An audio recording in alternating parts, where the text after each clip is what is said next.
Hello,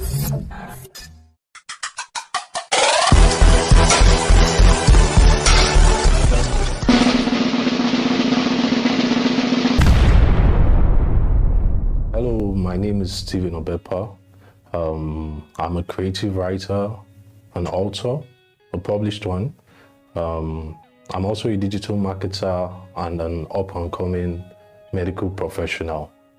I hail from Benue State, although I've lived in several parts of the country, but presently I'm domiciled here in Benue State.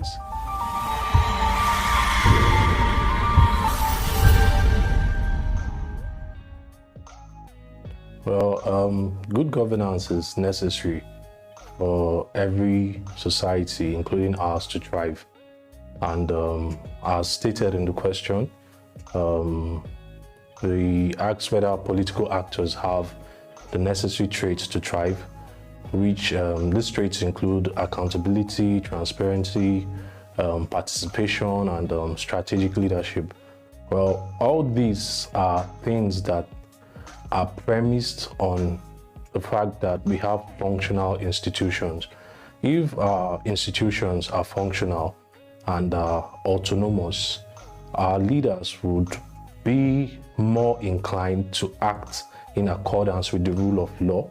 And where we don't have sacred cows and people that are above the law, we can always check the excesses of the leadership. And of course, participation is necessary because we are all part of the society, both the young and old. The older generation would eventually pass, and they'll pass the baton down to the younger people.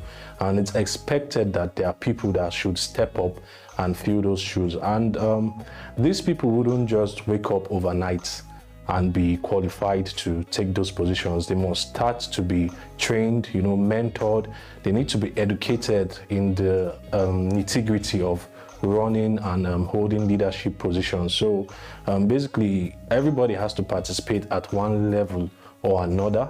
And then our institutions have to be strong, and mentorship is very important in political leadership. So, and as far as our leaders having this trait goes, I would say we are still an evolving society democratically, and there's no evolving society that doesn't have challenges. We've gone through eras where we've had anti-graft agencies being the watchdogs of the society, and we've gone through eras where we had the military rule with impunity.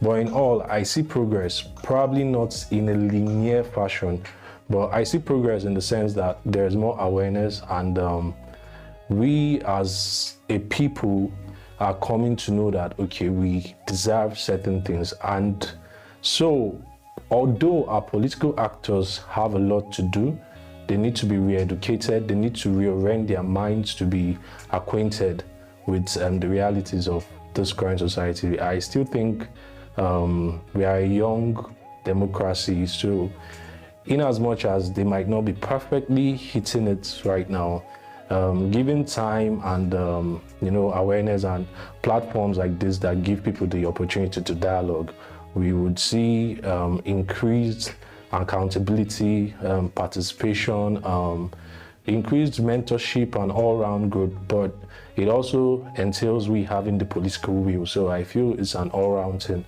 So that's my take on this. Well, before I can answer that question, we have to take into cognizance the fact that Nigeria is a multicultural, multi-ethnic, and multi-religious society. And if we are really going to stay together as a country and develop, everybody must have a sense of belonging and a full sense of participation. And I think we try to address that as a nation by bringing into play the federal character perspective, where there's a rotational form of government. Each region and even locally, regions get to host government positions based on a rotational system, like I stated earlier.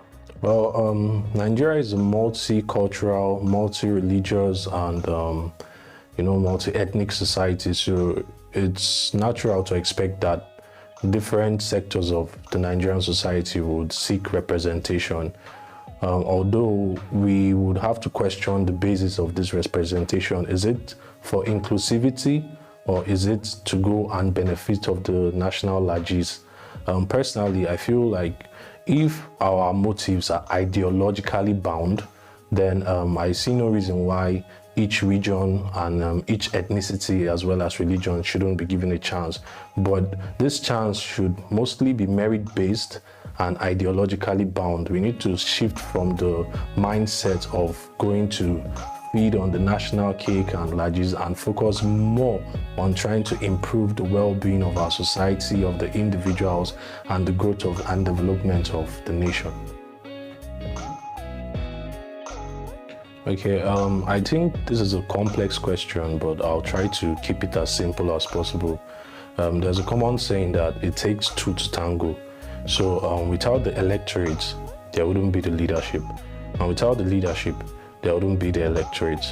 And since leaders are elected, it behoves on the electorate to seek out those who are most ready to deliver on the job, and stay solid behind them, because if you don't choose the right people for the job, there's no how the job will get done appropriately. And then the leaders are meant to understand that leadership is same as stewardship. It's a position you hold in trust, and when you get these positions, you are also meant to, deliver on the promises as you have laid it out to the people. But there are still minor intricacies that I would like to point out.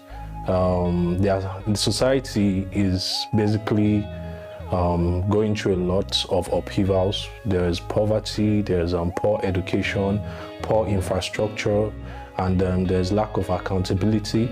And in the era where there are all these challenges, you'd find people making poorer decisions based off these constraining factors, and leaders having the people at their beck and call, because they cannot be held accountable because of the centralization of power, which is, to many people, they believe is excessive, and the lack of accountability and powerful institutions to check the excesses of leaders.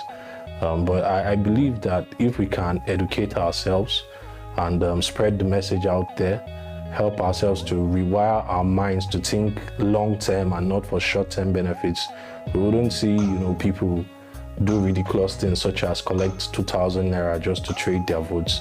And when we are aware that we are not just doing this for ourselves, but for the unborn generation, we become more cautious in making these decisions that bring the leaders into power. Well, I'll just like to say that we can complain as much as we want, but the future is in our hands. And if we don't take it up, nobody is going to do that for us. So this is a clarion call, a wake-up call. Dust your PVCs. If you're not registered, go and register. It is your civic duty, to participate in the polls. And so please go out there, vote massively, campaign massively, educate yourself, and just hope for the best. Pray for Nigeria. Things will get better.